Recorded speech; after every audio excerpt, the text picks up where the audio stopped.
حج کرنے کے لیے جا رہے ہیں، اور یہ بڑی سعادت کی بات ہے کہ اللہ تبارک و تعالی نے اس سال لوگوں کو کروڑوں میں چن کر منتخب کر کے اور اپنے گھر کی زیارت نصیب فرما رہے ہیں، کیونکہ 2 سال چاہنے کے باوجود بھی وبائی مرض کی وجہ سے لوگ بیت اللہ تک نہیں پہنچ پائے، لیکن الحمدللہ اس سال حجاج کرام تشریف لے جا رہے ہیں، تو ان سب کو مبارک ہو۔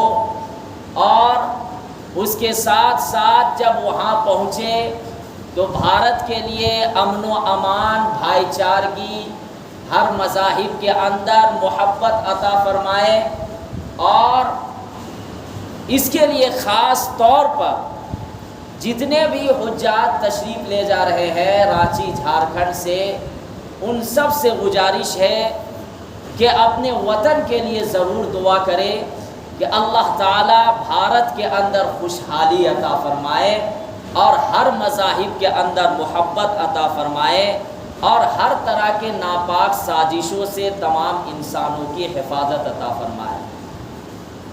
تو ابھی میں نے آپ حضرات کے سامنے قرآن کریم کی جو آیت تلاوت کی ہے، وَلِلَّهِ عَلَى النَّاسِ حِجُّ الْبَيْتِ مَنِ اسْتَطَاعَ إِلَيْهِ سَبِيلًا، اس میں اللہ تبارک و تعالی فرما رہے ہیں کہ اللہ ہی کے لیے بیت اللہ کا حج کرنا ہے۔ جو شخص وہاں تک پہنچنے کی استطاعت رکھتا ہو، طاقت رکھتا ہو۔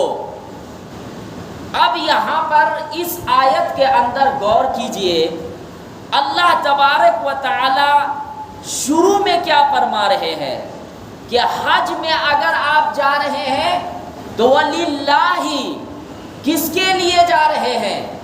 اللہ کے لیے، اللہ کو خوش کرنے کے لیے۔ اب یہاں پر جن حضرات کی نیت شہرت کے لیے حج کرنے کا ہے، تو پھر واقعتاً اس کے لیے وہ حج اللہ کے بارگاہ میں قبول نہیں ہوگا۔ اگر کوئی حج کرنے کے لیے جا رہا ہے اور اس کی نیت یہ ہے کہ میں حاجی کا لقب دوسروں کو بتاؤں، اور نیت بھی صحیح نہیں ہے، تو وہ بھی اللہ کو پسند نہیں ہے۔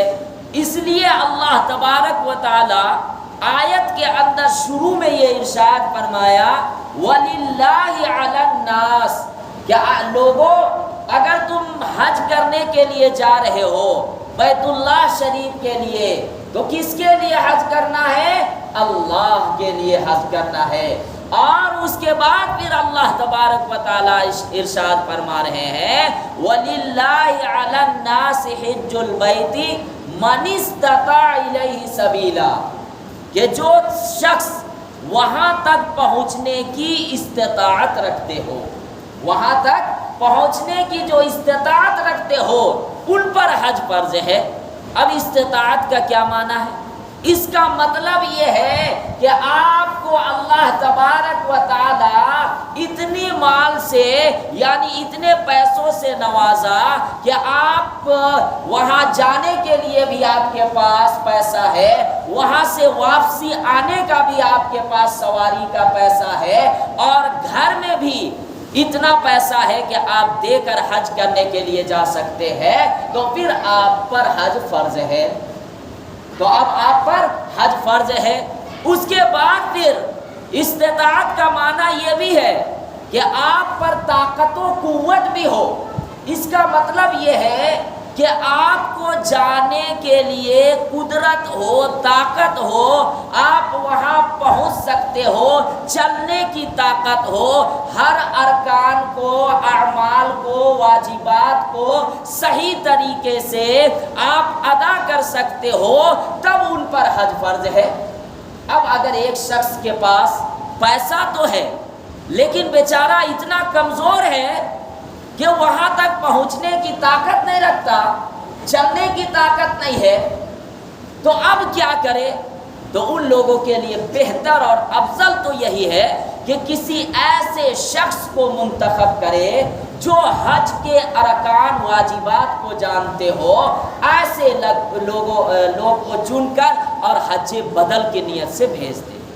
اگر کوئی شخص کے پاس پیسہ تو ہے لیکن وہاں تک بیت اللہ شریف تک پہنچنے کی اس کے پاس طاقت نہیں ہے، چلنے پھرنے کی طاقت نہیں ہے، بہت زیادہ ضعیف ہے، کمزور ہے، اس کو لگتا ہے کہ میں حج کرنے کے لیے جاؤں گا تو ہر ارکان کو، اعمال کو، واجبات کو صحیح طریقے سے ادا نہیں کر سکتا، تو ان کے لیے بہتر یہی ہے کہ آپ اپنے آپ کو مشقت میں نہ ڈالیں، کیونکہ حج میں اگر فرائض چھوٹ جائے تو آپ کا حج نہیں ہوگا، واجبات چھوٹ جائے تو آپ کو دم دینا ہوگا۔ تو اس لیے کہا گیا کہ آپ کسی ایسے شخص کو منتخب کرے جو حج کے تمام مناسک حج کو، ارکان واجبات کو جانتا ہو، ایسے شخص کو آپ جو ہے حج بدل کے لیے بھیج دیں۔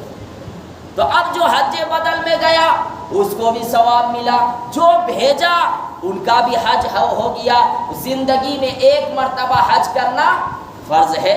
اللہ کے نبی صلی اللہ علیہ وسلم نے ارشاد کیا فرمایا کہ اگر کوئی آدمی کے پاس دولت ہے تو زندگی میں ایک مرتبہ حج کرنا فرض ہے۔ کسی صحابی نے عرض کیا کہ اللہ کے نبی صلی اللہ علیہ وسلم آپ نے صرف ایک مرتبہ حج کیوں فرض کیا ہے؟ تو اللہ کے نبی صلی اللہ علیہ وسلم نے ارشاد فرمایا کہ اگر میں اس کو جو ہے ہمیشہ ہر سال کے لیے فرض کر دیتا تو تم پر مشقت اور تکلیفیں ہوتی، تم نہیں کر پاتے ہر سال۔ اسی لیے زندگی میں ایک مرتبہ حج کرنا فرض ہے۔ اب یہاں پر یہ یاد رکھیے گا کہ جس شخص پر حج فرض ہو جاوے اسے جلدی سے جلدی کر لینا چاہیے۔ حدیث کے اندر ہے، اللہ کے نبی صلی اللہ علیہ وسلم نے ارشاد فرمایا من اراد الحج فلیتعجل، کہ جس شخص نے حج کا ارادہ کیا ہے اس کو جلدی سے جلدی کر لینا چاہیے۔ اب یہاں پر غلطی کیا کرتے ہیں؟ عام طور پر کہ بہت سے مسلمان یہ سمجھتے ہیں کہ نہیں، میں پہلے اپنے ماں باپ کو، والدین کو حج کے لیے بھیجوں گا، اس کے بعد میں حج کروں گا۔ یہ بہت بڑی غلط فہمی ہے۔ اگر کوئی نوجوان ہے اور وہ استطاعت رکھتا ہے، اللہ نے اس کو مال سے نوازا ہے، وہاں تک پہنچنے کی طاقت ہے، تو اب وہ اس انتظار میں نہ رہے کہ نہیں میں اپنے والدین کو پہلے بھیجوں گا تب بعد میں جاؤں گا۔ اب اس کے چکر میں حج اس پر فرض ہے لیکن وہ حج نہیں کرتا ہے، بعد میں پتہ چلا کہ اللہ تبارک و تعالی اس کو اپنے پاس بلا لیے، موت کی تو کوئی گارنٹی نہیں ہے۔ اس لیے اللہ کے نبی صلی اللہ علیہ وسلم نے ارشاد فرمایا کہ جس شخص پر حج فرض ہو جاوے اس کو جلدی سے جلدی کر لینا چاہیے۔ اب بہت سے حضرات یہ بھی سمجھتے ہیں اور یہ کہتے بھی ہیں، میں نے بہت سے لوگوں کو یہ سنا ہے کہ حج تو فرض ہے میرے اوپر، لیکن گھر میں فلاں لڑکیاں ہیں ان کو شادی کرنی ہے، لڑکوں کی شادی کرنی ہے، اس کے بعد میں حج کرنے کے لیے جاؤں گا۔ یہ بھی بہت بڑی غلط فہمی ہے۔ اگر حج فرض ہو گیا تو آپ کو ان دنیاوی کاموں میں مشغول نہیں ہونا ہے، سب سے پہلے آپ کو بیت اللہ شریف کا حج کرنا ہے، اس کے بعد آئیے اور جو لڑکیاں ہو ان کو شادیاں کرائیں، کیونکہ ایک حدیث میں ہے، حضرت علی رضی اللہ تعالیٰ عنہ روایت بیان کرتے ہیں کہ اللہ کے نبی صلی اللہ علیہ وسلم نے ارشاد فرمایا کہ جو شخص دنیاوی کام کاج میں مشغول ہو کر، دنیاوی کام میں مشغول ہو کر اگر حج کو چھوڑ دیتا ہے تو حج کرنے والے حج کر واپس آ جاتے ہیں، لیکن وہ شخص جو دنیاوی کام میں مشغول ہو کر حج نہیں کیا وہ دنیاوی کام میں مشغول رہتا ہے لیکن اس کا کام مکمل نہیں ہوتا۔ یعنی ایک کام وہ مکمل کیا، پھر دوسرا کام وہ دنیاوی کام میں مشغول ہو جائے گا، تیسرا کام میں مشغول ہو جائے گا، تو اللہ تعالیٰ اس کو دنیاوی کام میں مشغول کر دیں گے۔ اگلا آدمی حج کر کے آ جائے گا لیکن اس کی ضروریات جو دنیا میں یہ مشغول ہے وہ پوری نہیں ہوگی۔ اسی لیے کہا گیا کہ جب حج فرض ہو جاوے تو فوراً حج کر لینا چاہیے، اس میں تاخیر نہیں کرنی چاہیے۔ اب یہ یاد رکھیے گا، بیت اللہ شریف دنیا کی سب سے افضل جگہ بیت اللہ شریف ہے۔ کیوں ہے؟ اس وجہ سے کہ وہ اللہ کا گھر ہے۔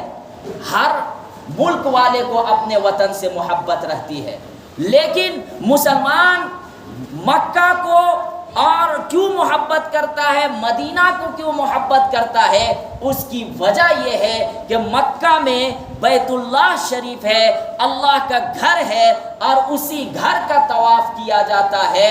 اور کہیں بھی دنیا کے اندر کہیں بھی آپ چلے جائیے، آپ کو کسی گھر کا طواف کرنے کی اجازت نہیں ہے سوائے بیت اللہ شریف کے۔ اگر طواف کرنے کی کہیں اجازت ہے تو وہ صرف اور صرف بیت اللہ شریف ہے جو سعودی عرب میں ہے۔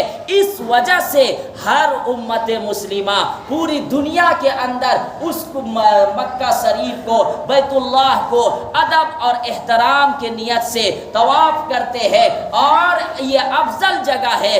مدینہ کو اس لیے افضل قرار دیا گیا ہے کہ اللہ کے نبی صلی اللہ علیہ وسلم کی قبر مبارک ہے۔ لوگ وہاں ادب سے جاتے ہیں، کثرت سے درود شریف پڑھتے ہیں، سلام عرض کرتے ہیں، کیونکہ سلام جو وہاں پہ سامنے جا کر پیش کرتے ہیں ان کا جواب اللہ کے نبی صلی اللہ علیہ وسلم خود عطا فرماتے ہیں اللہ تبارک و تعالیٰ کے طرف سے، جو وہاں سامنے جا کر سلام عرض کرتا ہے۔ تو اس وجہ سے مدینہ کی بھی اہمیت ہے، بیت اللہ کی بھی اہمیت ہے۔ اب آئیے کچھ تاریخی بات میں آپ حضرات کو بتاتا ہوں کہ بیت اللہ شریف کی بنیاد سب سے پہلے کس نے رکھی؟ حضرت آدم علیہ السلام نے سب سے پہلے بیت اللہ شریف کی بنیاد رکھے تھے۔ یہاں پر بہت سے مسلمان غلط فہمی میں مبتلا ہوتے، وہ یہ سمجھتے ہیں کہ نہیں، بیت اللہ کی بنیاد سب سے پہلے ابراہیم علیہ السلام نے رکھی۔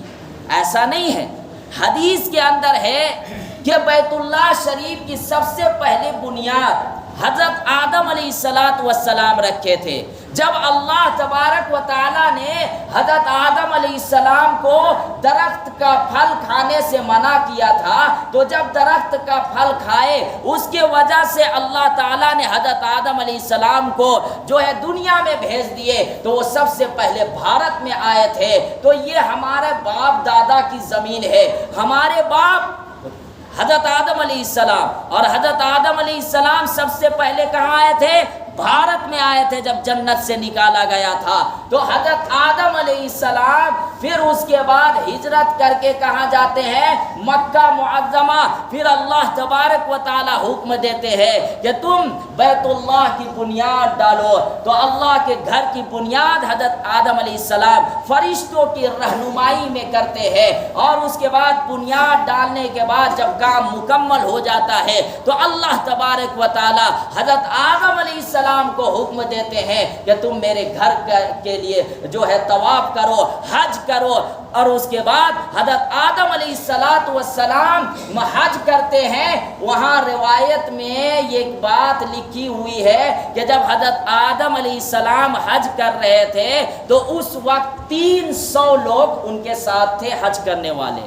کتنے لوگ؟ 300 لوگ تھے حضرت آدم علیہ السلام کے ساتھ حج کرنے والے۔ تو جب حضرت آدم علیہ السلام طواف کرنے لگے تو فرشتے آسمان سے آئے اور حضرت آدم علیہ السلام کو مبارکبادی پیش کیے، مبارکباد دیے، اور اس کے بعد فرشتوں نے حضرت آدم علیہ السلام کو کہا کہ آپ کو معلوم نہیں ہوگا، ہم 2000 سال پہلے ہی سے بیت اللہ کا طواف کرتے آ رہے ہیں، حج کرتے آ رہے تھے۔ جب آپ پیدا بھی نہیں ہوئے تھے تب ہم پہلے ہی سے 2000 سال پہلے ہی سے فرشتے جو ہے وہاں طواف کیا کرتے تھے۔ کیسے کیا کرتے تھے؟ اس وقت کا منظر کیا تھا، اس وقت کا بیت اللہ شریف کیا تھا، کس طریقے سے تھا، یہ صرف اللہ کو معلوم ہے، یہ ہمیں معلوم نہیں ہے۔ تو تو یہ فرشتوں کا جواب تھا کہ 2000 سال پہلے ہی سے ہم وہ بیت اللہ شریف کا طواف کر رہے تھے۔ اب یہاں پر دیکھیے حضرت آدم علیہ السلام نے کہا فرشتوں سے کہ یہ بتائیے کہ جب آپ طواف کر رہے تھے، آپ لوگ طواف کرتے تھے تو اس وقت کیا پڑھتے تھے؟ فرشتوں نے کہا کہ ہم یہ دعا پڑھتے تھے جو تیسرا کلمہ ہے، سبحان اللہ والحمد للہ ولا الہ الا اللہ واللہ اکبر۔ تو اب حاجیوں کو بھی یہ حکم دیا گیا ہے کہ جب آپ طواف کرے تو یہ تیسرا کلمہ کا ورد کرے۔ یہ ضروری تو نہیں ہے لیکن بہتر ہے، اور بھی اذکار کر سکتے ہیں، لیکن طواف کرنے والے کو یہ کہا گیا کہ فضول باتیں نہ کرے۔ کیوں؟ اس وجہ سے کہ حدیث کے اندر ہے، اللہ کے نبی صلی اللہ علیہ وسلم نے ارشاد فرمایا کہ بیت اللہ شریف میں 120 رحمتیں نازل ہوتی ہے۔ کتنی رحمتیں؟ ترمذی شریف کی حدیث میں ہے 120 رحمتیں روزانہ بیت اللہ شریف پر نازل ہوتی ہے۔ 60 رحمتیں کن پر ہے؟ طواف کرنے والوں پر رحمتیں نازل ہوتی ہے۔ 60 رحمتیں طواف کرنے والوں پر جو ہے نازل ہوتی ہے۔ 40 رحمتیں کن پر نازل ہوتی ہے؟ جو وہاں نماز پڑھتے ہیں حرم شریف میں، ان پر 40 رحمتیں نازل ہوتی ہے، اور 20 رحمتیں ان پر نازل ہوتی ہے۔ جو بیت اللہ شریف کو دیکھتا ہے ان پر 20 رحمتیں نازل ہوتی ہے۔ تو روزانہ 120 ان پر جو ہے بندے پر رحمتیں نازل ہوتی ہے اللہ کی۔ تو یہ کتنی مقدس جگہ ہے، اس وجہ سے کہا گیا کہ جب آپ طواف کریں تو طواف کی نیت کرنے کے بعد آپ باوضو ہو کر طواف کرنا ہے، پاکی کے حالت میں طواف نہیں کرنے کا ہے، اور فضول باتیں نہیں کرنی ہے، بلکہ ذکر و اذکار کرنا ہے، حجر اسود کے پاس استلام لینا ہے، 7 چکریں لگانا ہے۔ تو اسی کے بارے میں کہا گیا کہ وہ جو بیت اللہ شریف اللہ کا گھر ہے وہ بہت مقدس جگہ ہے۔ کہا گیا کہ جب پہلی نظر پڑتی ہے بیت اللہ شریف پر تو اس وقت جو بھی بندہ دعا مانگتا ہے تو وہ دعا اللہ کے بارگاہ میں قبول ہوتی ہے۔ اس لیے جو بھی حج میں جا رہے ہیں انکساری کے ساتھ، عاجزی کے ساتھ جب پہلی نظر بیت اللہ پر پڑے تو آپ اس طریقے سے اللہ سے مانگے جیسے کوئی بچہ اپنے باپ سے ضد کرتا ہے، تو وہ پہلی دعا جو آپ مانگیں گے، جو سوچیں گے، جو مانگیں گے، انشاءاللہ اللہ کی ذات سے امید ہے کہ وہ دعا قبول ہوگی۔ یہ بیت اللہ کی فضیلت